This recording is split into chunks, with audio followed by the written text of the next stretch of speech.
안녕하세요. 성공학교입니다. 의사들은 어떤 음식이 신체에 어떻게 작용을 하는지 그 누구보다도 잘 알고 있는데요. 그래서 오늘은 의사들이 안 먹는 음식에 대해서 바로 안내드리겠습니다. 첫 번째는 가공된 육류예요.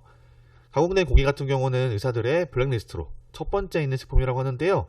베이컨과 소시지 등 가공된 육류는 몸에 좋지 않은 지방과 콜레스테롤, 방부제 등을 다량 함유하고 있는 가공된 육류로서 심장 전문의 데이비드 거너는 가공육은 가장 영양이 적은 동물의 부산물이다 라고 했다고 합니다.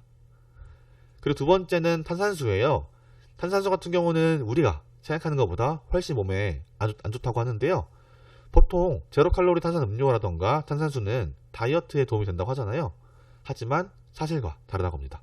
이유는 다이어트 탄산 음료 같은 경우는 더 많은 달콤한 것들을 뇌에 요구를 한다고 해요. 그래서 오히려 더 높은 칼로리를 섭취하게 한다고 합니다. 그리고 세 번째는 전자레인지 팝콘인데요. 전자레인지 팝콘에는 100g당 11g에 해당하는 많은 트랜스 지방이 함유가 되어 있기 때문에 이게 참 좋지 않다고 하거든요.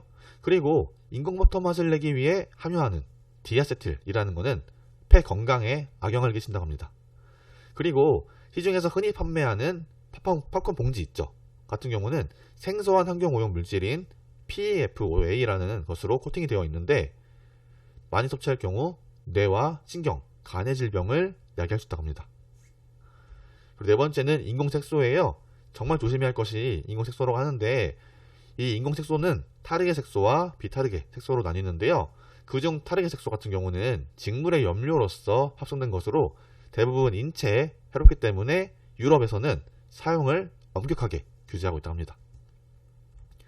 그리고 다섯 번째 같은 경우는 고가당 옥수수 시럽인데요. 옥수수를 원료로 하는 단맛을 내기 위한 첨가물로서 설탕보다 당도가 6배 이상 높아 탄산음료나 과일음료의 주 원료가 된다고 합니다. 이 외에 비스켓, 젤리, 조미료 등 단맛이 나는 거의 모든 가공식품에 들어갈 정도로 널리 쓰이고 있는데요. 먹었을 때 포만감을 유발하지 않기 때문에 당뇨와 비만을 유발하는 식품이라고 보시면 될 것 같아요. 그리고 여섯 번째 같은 경우는 밀가루인데요. 밀가루의 주성분인 글루텐은 우리 몸에서 여러 건강상의 문제를 유발할 수 있다고 해요. 흰 밀가루를 지나치게 섭취하면 설사나 체중 감소, 복부 평방과 같은 소화기능 장애 정도를 유발하는 것을 알고 있었죠. 하지만 사실과 다르다고 합니다.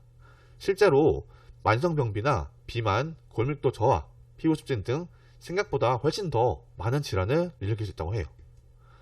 그리고 마지막으로 일곱 번째, 아이스크림인데요.